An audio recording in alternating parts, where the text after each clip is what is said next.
Hey everybody, welcome back to the Chaotic Little Book Corner. Today is my DiverseAthon Wrap Up. I'm going to jump right in with saying and announcing that Sarah Peavy won the giveaway for Trans, a memoir. So Sarah, if you would, or when you want to claim your book, please, down in the description box, I will leave my email so you can email me your address and I will get that sent out to you as soon as possible.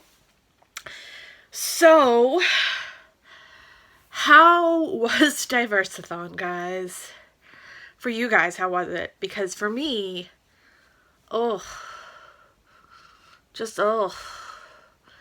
don't know about you guys, but I'm struggling.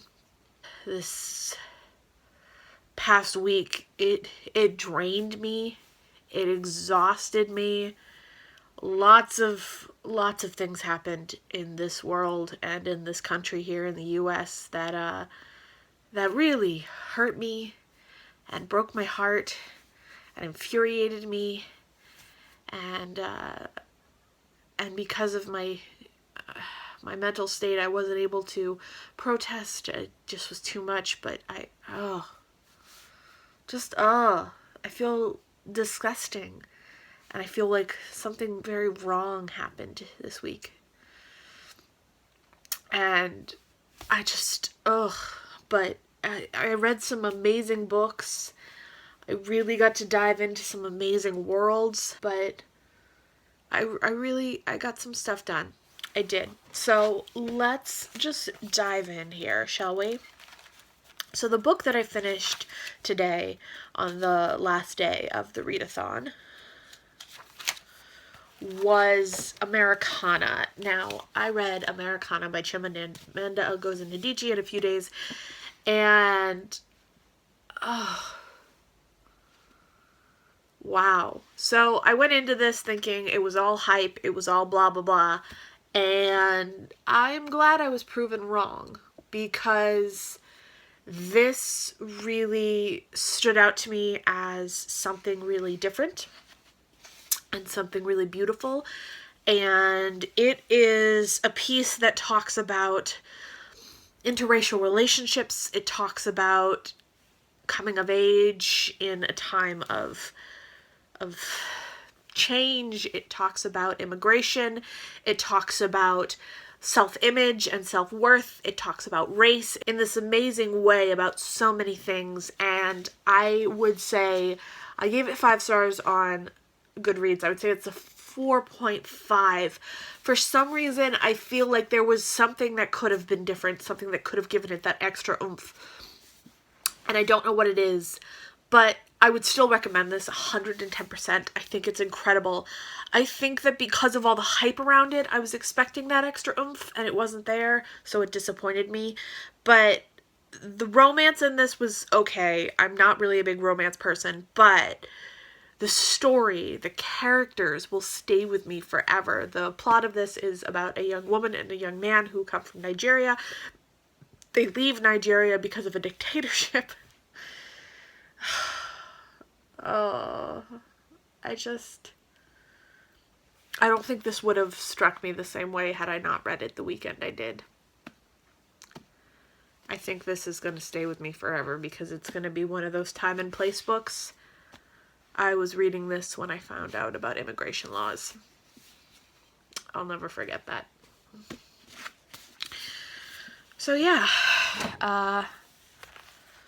Anyway, and then I read Muslim Girl. This is a coming-of-age story. This is the memoir of a young girl who is the founder of MuslimGirl.com. So this is the story of a young girl's experience as a Muslim in America after 9/11. This is the story of her experience as a Muslim child in a post-9/11 world, and her experience growing up in that environment and trying to find her place and trying to understand, and the shift in her treatment as a human. It was a really interesting memoir. I really enjoyed it. It was very, very small, but packed a large punch. Next, we have On the Edge of Gone. Now, this one is, I believe, an own voice. This is a sci-fi young adult novel. Okay, I really was trying to find something lighter, and I don't know if this really qualifies as lighter.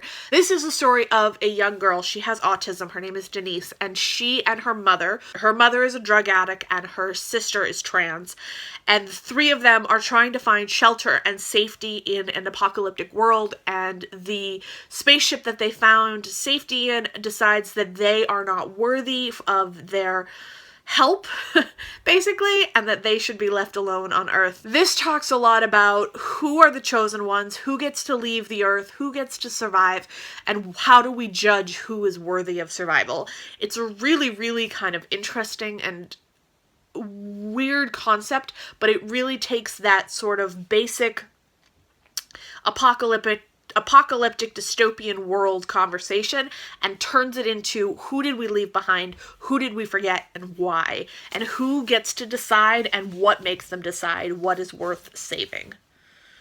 It was really rough. Okay. Then we had this. This was the group read. I was underwhelmed. I was very underwhelmed. This is by Colson Whitehead. This is The Underground Railroad. Good book. Solid book. Interesting book. Had great characters. I really enjoyed aspects of it. But was it worth the hype? I don't think so. I don't think it was worth so much love and affection and attention. I think that I have seen the slave narration done in a much more eloquent and beautiful way. For something that was spoken about so highly, I was expecting more beautiful, eloquent writing that just made me stop and get excited and feel in awe. I didn't get that. I didn't feel as if all of the characters were someone I could get behind. I felt some of them were. The ones that I could get behind, I adored. The ones I couldn't, give or take.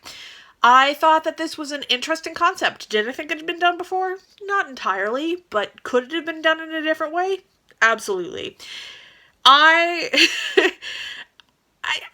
just, as it's so hyped, I don't get it. I don't get why it is so hyped.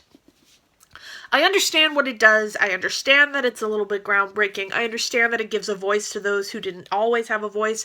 I understand that it discusses the Underground Railroad, which is something that many people may not even know about, which is a part of history in America, which was a group of people who helped slaves get to a safe space and escape slavery, which is incredible. It's amazing. But to turn it into a actual railroad and use that as a metaphor, I don't know. I wasn't floored. I didn't find it something incredible. I was just meh on it. I was underwhelmed.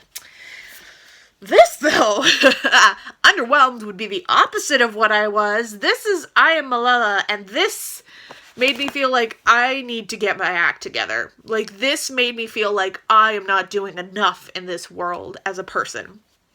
So, Malala was 16 years old when she was shot by the Taliban in the face for trying to fight for the right for women to be able to go to school. What? Like, what? My mind, I feel like I haven't done enough. And it's not because I'm not her, and it's not because I haven't had anybody so angry at me that my life was in danger. It's because Malala just makes it so clear that to do the right thing is the only option. To be a good human is the only option. To love in spite of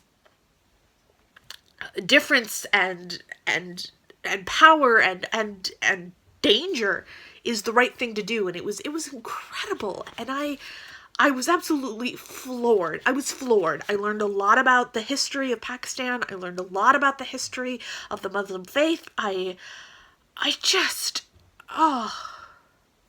This is incredible. This is an incredible book, and it is something that I see a lot of people talk about, and I hear the hype, but I feel like it could get more.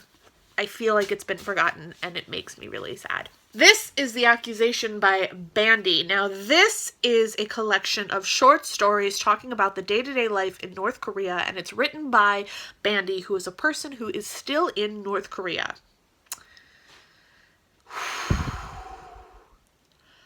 I received this for review from Grove Press. I sat down and I read the whole thing, and I have no regrets.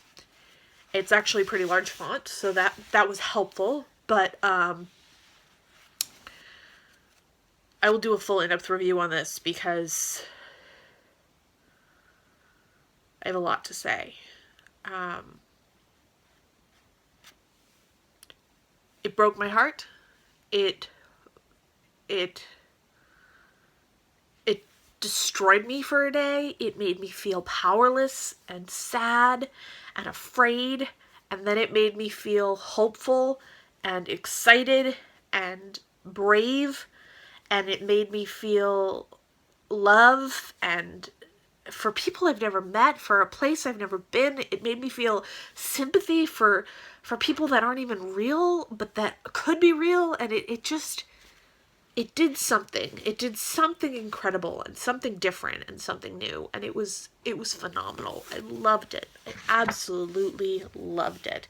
And then the last thing I read is a picture book, and this is Who Are You? The Kid's Guide to Gender Identity. I received this for review, and I received it from JKP Publishing, which is Jessica Kingsley Publishing. And this is a picture book just talking about gender identity and what it means to be male, what it means to be female, what it means to be gender fluid, what it means to be trans, and how you can identify. And then I think the story in and of itself was good. It's not really a story. It's just kind of explaining how gender works and what gender looks like in different formats. But the thing that really floored me about this was at the very end, and it's this. This is a wheel. And in that wheel, you get to be, I have a body, I have an identity, I have an expression. And then it's, I have a body that makes people think that I'm a girl. I have a body that makes people think I'm a boy. I have a body that is my own.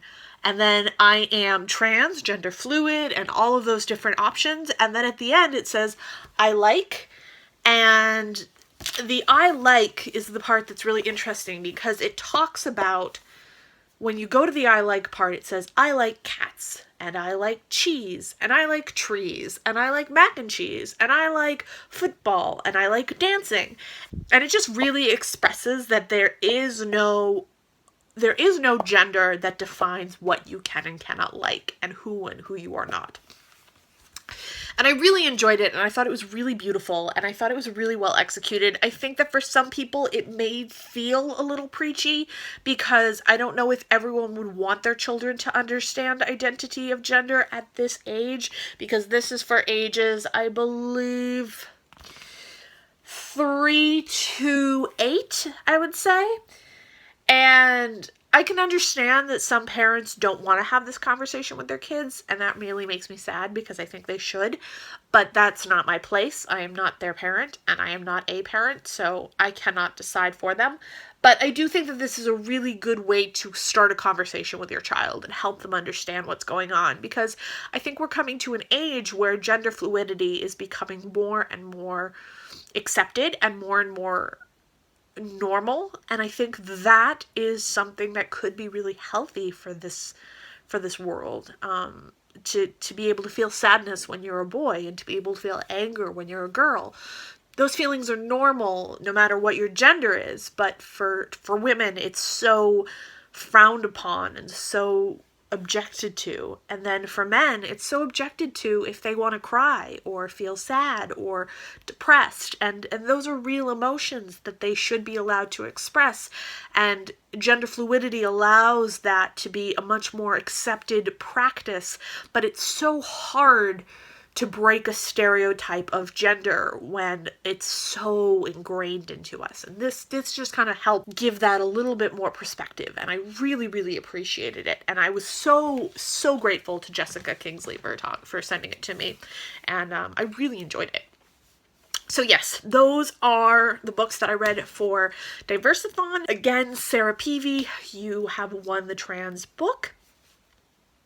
Down below I will link my email address, and I will also link the Jessica Kingsley Press and Grove Press, and I will, if you have anything else you need me to link, let me know in the comments below. But I really, I wanted to talk with you guys about this. This has been a really rough week for all of us. I hope you're all doing well, and I know it's been rough, and I know we're all tired, and I know we're just started, but I love you all, and I will see you soon.